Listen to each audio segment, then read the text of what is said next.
Edi Mulyadi mangkir dari pemanggilan Barreskrim Polri yang sebelumnya dijadwalkan pada Jumat 28 Januari 2022. Tepat pada pukul 10 pagi dari pihak Mabes Polri, khususnya dari Direktorat Tindak Pidana Cyber, ini menjadwalkan adanya pemeriksaan terhadap Edi Mulyadi di Mabes Polri. Dan terlihat pada pukul 10.05 waktu Indonesia Barat, Edi Mulyadi memutuskan untuk tidak hadir ke Mabes Polri dan hanya terlihat tim kuasa hukumnya saja, di mana dalam pemeriksaan hari ini Edi Mulyadi diperiksa dalam kasus ujaran kebencian yang dilakukan Edi Mulyadi dan banyak juga pihak yang melaporkan dirinya sejak tanggal 26 Januari 2022 lalu, di mana Edi Mulyadi ini dilaporkan terkait pernyataannya mengkritik pemindahan ibu kota negara di Kalimantan Timur. Dalam pernyataannya tersebut, Edi menyebut bahwa Kalimantan tempat jin buang anak. Namun untuk menanggapi hal ini, dari pihak Edi sendiri juga sudah melakukan klarifikasi dan juga sudah meminta maaf kepada pihak-pihak yang merasa dirugikan. Dan Edi menyatakan kalimat tersebut yang dilontarkan itu adalah sebuah kalimat kiasan dan bukan arti sebenarnya.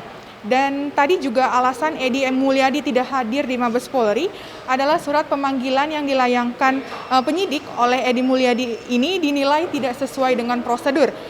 Sehingga pihak Edi meminta kembali kepada penyidik untuk menjadwalkan kembali surat pemeriksaan pemanggilan tersebut.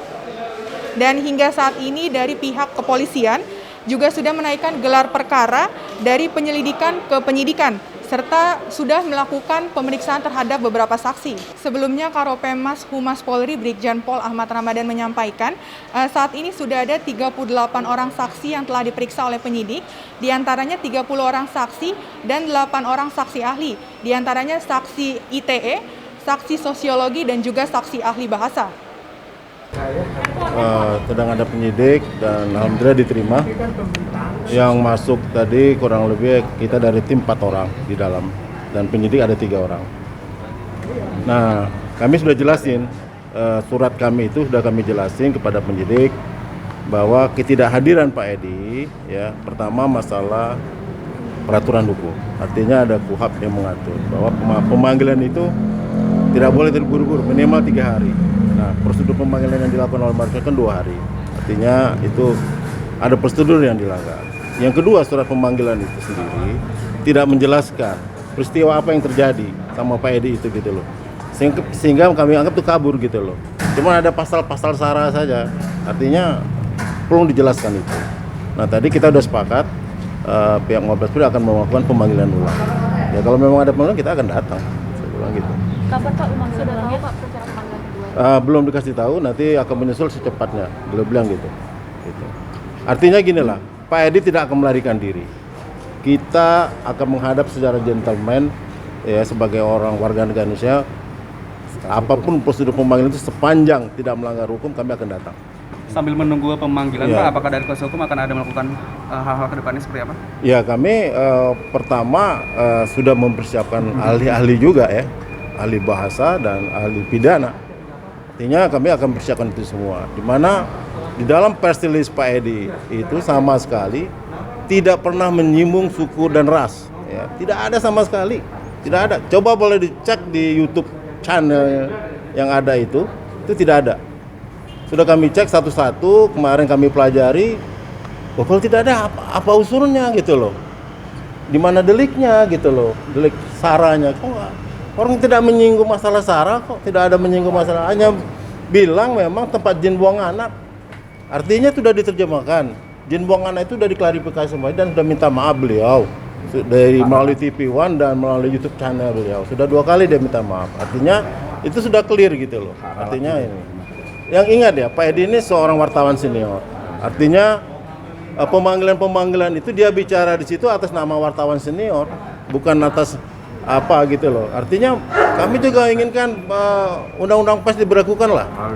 Ya, pemanggilan seorang wartawan senior ya, walaupun ini haruslah melalui Dewan Pers terlebih dahulu. Kode etik pers kan ada di situ. Kalau memang dia melanggar ya silakan.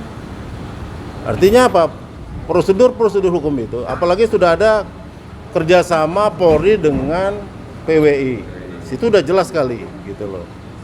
Artinya kalau memang apa ya selesaikan dulu secara Dewan Pers gitu loh.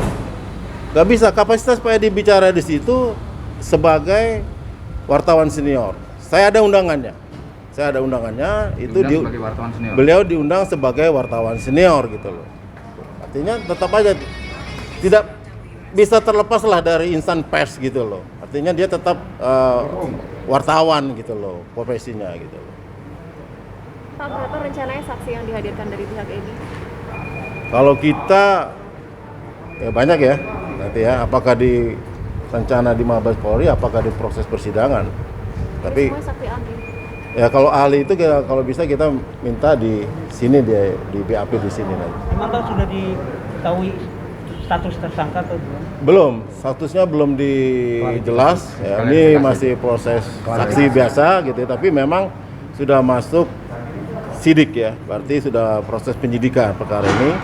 Tadi pihak penyidik bilang dia sudah ada 37 saksi fakta yang di BAP dan penyidik sendiri datang langsung ke Jawa Tengah, ada ke Kalimantan segala macam mengatakan BAP itu.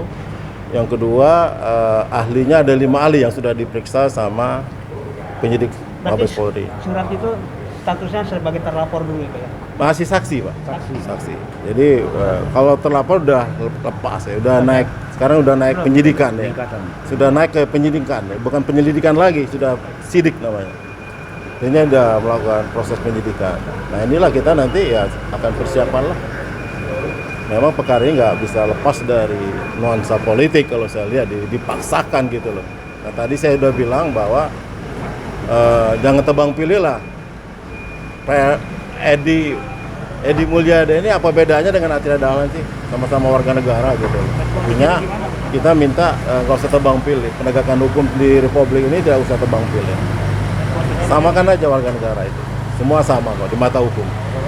Respon penyidiknya gimana tadi disampaikan? Kenapa? Kan tadi disampaikan tebang pilih, respon penyidiknya seperti apa? Oh, penyidik nggak kami sampaikan tadi masalah. Oh, ada juga kami sampaikan.